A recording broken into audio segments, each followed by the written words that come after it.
గురుగారు, ఈ వారం కర్కాటక రాశి వారికి ఎలా ఉండబోతోంది?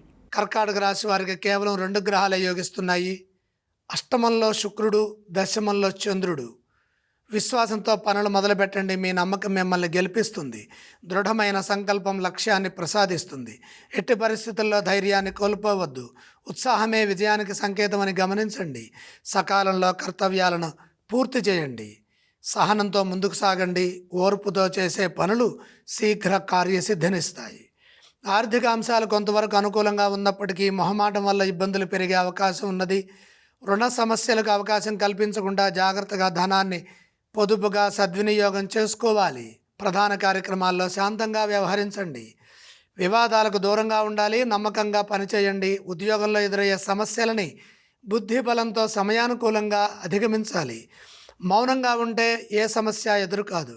మిత్రుల సూచనలు పనిచేస్తాయి. ప్రతి అంశాన్ని క్షుణ్ణంగా పరిశీలించండి.